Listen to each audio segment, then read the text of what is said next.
ஒரு காலத்தில் கல்யாணத்திற்கு நீதிபதி போல திட்டமிடப்பட்டிருந்தோம். உறவுகளுக்கான அன்பும் ஸ்மிருதிகளும் மாண்டியுள்ளன.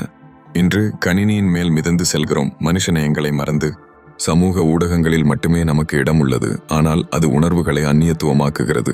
பழைய முறைகள் மறைவிலிருந்து இனிய உறவுகளை நாங்கள் இழக்கிறோம்.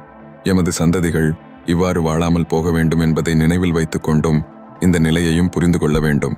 முன்னொரு காலத்தில் ஒரு இளவரசர் இருந்தாராம். அவர் மக்களுக்கு மிகவும் பிடித்தமான ஒரு ஜனநாயகனாக திகழ்ந்து வந்தார். பார்ப்பதற்கும் கவர்ச்சியாகவும் இருந்தார். இவருக்கு திருமணம் செய்து வைக்க பெண் பார்க்க ஆரம்பித்தார் அவரது தாயார் மகாராணி. இவரை திருமணம் செய்து கொள்ள பெண்கள் போட்டி போட்டுக் கொண்டிருந்தனர். தன் மகனுக்கு உலகிலேயே சிறந்த பெண் ஒருவரை தான் திருமணம் செய்து வைக்க வேண்டும் என நினைத்தார் மகாராணி.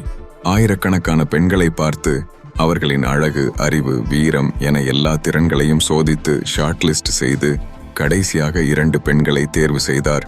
அந்த 2 பெண்களுக்கும் கடைசியாக ஒரு டெஸ்ட் வைத்து அதில் யார் தேர்ச்சி பெறுகிறாரோ அவரையே தன் மகனுக்கு திருமணம் செய்து வைக்கலாம் என முடிவு செய்கிறார் மகாராணி.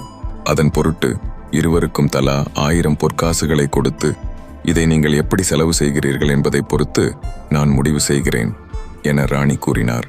முதல் பெண் இளவரசருக்கு என்ன பிடிக்கும் என்பதை கண்டறிந்து அவருக்கு பிடித்தமான ஆடைகள், அணிகலன்கள் என வாங்கி மகாராணியிடம் சென்று கணக்கை கூறினார்.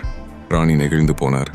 அடுத்த பெண் பொற்காசுகள் அனைத்தையும் செலவு செய்து இளவரசருக்கு பிடித்த உணவு வகைகள் என்னென்ன என்பதை கண்டறிந்து பெரிய விருந்துக்கு ஏற்பாடு செய்ய போவதாக கூறினார்.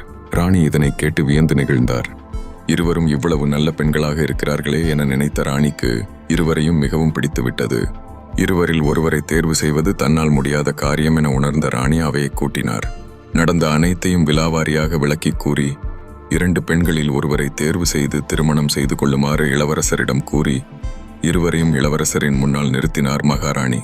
2 பெண்களையும் 79 நொடிகள் பார்த்த இளவரசர் பெரிய அளவிலான மார்பகங்கள் கொண்ட ஒரு பெண்ணை திருமணம் செய்து கொண்டார்.